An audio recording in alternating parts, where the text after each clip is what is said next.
Hello everybody, my name is Sheila SL Reads. Today I'll be giving you my reading wrap-up slash update for January. The first thing that I finished this month, something that I'm not actually that happy about, is The Wicked and the Divine, The Funnies, issue 1. So this is a spin-off issue of The Wicked and Divine, which is a graphic novel series that I was reading at the end of 2018. I kind of am disenchanted with the series at the moment. I'm in the middle of a volume, but I'm kind of stuck on it, so I haven't really been reading it, but I did read this because it was just a short issue.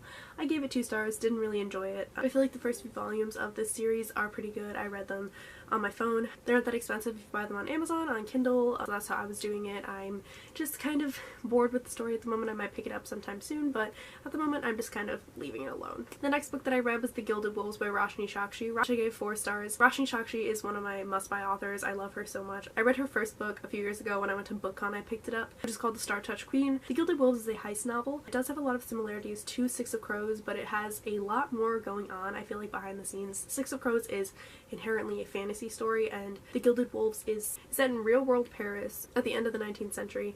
It's very interesting. There's also magic in it, which I was not expecting when I picked this up. But there is this really interesting magic called forging, and there are 2 different kinds. One is more of manipulating materials, and the other one is manipulating minds, and you get to see a lot of it, and actually there's a huge plot twist at the end of it. It was a little slow in the middle of the story, but it definitely picks up about 3/4 of the way through, and there's action-packed scenes and lots of plot twists one after another, so I definitely recommend that you stick with it. If you do feel like you're kind of just getting bored with it, just stay with it. It's pretty good. And the final book that I finished this month is We Are Okay by Nina LaCour. I picked this book up over the summer, I believe. There was a meetup that Reagan or Peruse Project was hosting, and I went to it, and it was not at a bookstore, but there was a bookstore nearby, so a bunch of us from the meet and greet ended up going there. One of the people who I was with picked this out for me. I've heard nothing but fantastic things about this, and so I finally picked it up, and it is amazing. It's probably the best standalone that I've ever read. An interesting thing about this is that the chapters kind of alternate between present day and then the past, and our main character Marin starts out and you know that she's depressed, you know that she's been through something, but you don't know exactly what it is, and the story in the past builds up to the event, and so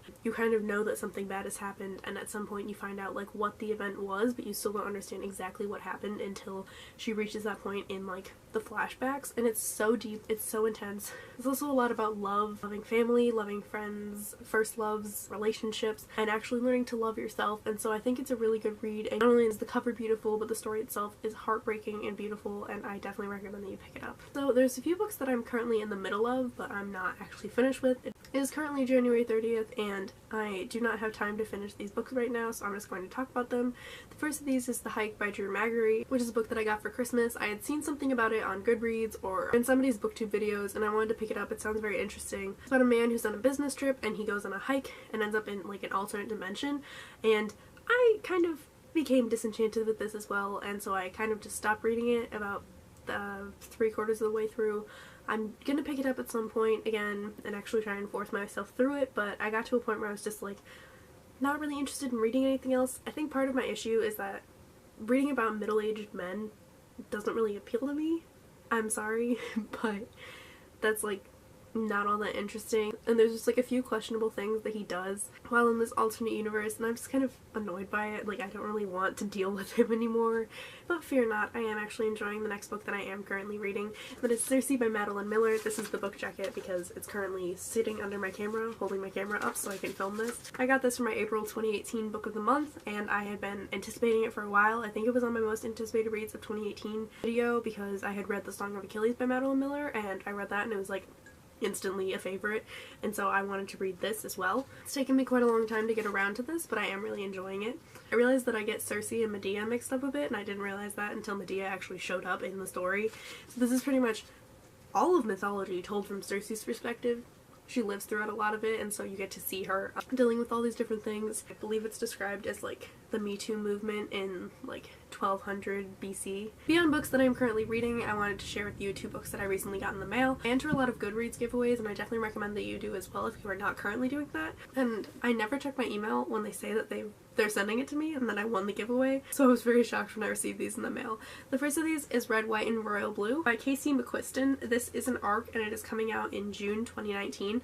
I'm hoping to read this. I'm hoping to bring it with me, so if you've been following me for a bit, then you know that I was obsessed with the royal wedding between Meghan Markle and Prince Harry. I posted an entire list of books that you should read if you're having withdrawals from the royal wedding, and I'll link that down below. And this, I feel like, would fit on that list. I have not read it yet because I literally just got it 2 days ago. So this is supposed to be a rom-com sort of story where the first son of the American president falls in love with the Prince of Wales. I definitely like that there is a gay twist on this because I have read stories in which it was kind of like the Kate Middleton and Prince William story. There's a lot of these of just like Americans falling in love with British royalty, but I like the fact that this one is like somebody who's kind of like American royalty, so like the son of the president, which is the closest we have to royalty technically, even though ours right now is very gross. So I'm definitely excited to read this, and hopefully before the release date. It sounds really good and I'm really excited. I really love this sort of story, so I really hope that I get to it soon. The next book, I don't actually know if I won in a giveaway, but they sent it to me. Like, I checked Goodreads and I had received a notification about Red, White, and Royal Blue, but I had not received one about this one. And also, most of the time when you enter a giveaway, it makes it you add it to your to-read list, but it wasn't on there for some reason, so I don't know, but I got it, so I'm excited. That is Highland Crown by May McGoldrick. This is an arc which is going to come out in March 2019. According to the back of this, it says that it is a gritty and lush story set in the Scottish Highlands. It's going to be a series. It kind of sounds like Outlander, just from the Scottish Highlands sort of setting. And also because the main character, his name is Isabella Drummond, is a physician, which is also who Claire Beecham Fraser. I feel like I'm missing something in there. Randall. Claire Beecham Randall Fraser. That's where her job is before she ends up in 1700s Scotland, but there's no time travel in this one. There's another main character who is banished, and Isabella and him seem like they're going to fall in love. It says they're going to be two ill-fated lovers, and I'm really confused by what this is about, but I am excited to read it. Never actually finished Outlander because it was so big, but this is like not too many pages. It's only like 300 something pages. If it's going to be a series, then it's probably going to be worth it to get into it now. But definitely look out for this in March 2019. So now we're going to move on to the life update. I am out of hot chocolate and I am heartbroken. I'm currently sick. I have a cold. I'm very upset about it. The main reason I'm upset about it is because I am leaving for Italy on Saturday. It is currently Wednesday. There's a polar vortex happening in Chicago. It feels like negative 60 degrees or something outside, which is terrifying and awful, and I'm really not looking forward to going outside ever again. But the exciting thing is that I'm studying abroad this upcoming semester in Italy. I'm so excited. I'm hoping to post a few vlogs of different places I end up traveling to, like if I go to other places in Italy besides where I'm going to school, or if I travel other places in Europe. I thought it'd be cool to vlog, especially because I have a new camera. I got a Canon camera for Christmas, and that is what I've been filming with. I'm kind of getting used to using it. Also because of that, I won't have a lot of physical books with me. Most of the books I will be reading will be Kindle books. It's kind of a limited supply. I don't have all of my huge bookshelves that I have behind me. I will just have the books that I have on my phone. I do have quite a bit because I have been buying books kind of non-stop recently. Every single time there is even a slight sale, I like purchase the book. Let me know down below what books you read in January, if you have any exciting plans for this upcoming semester or the upcoming next few months. Thank you so much for watching, and I'll see you next time. Bye!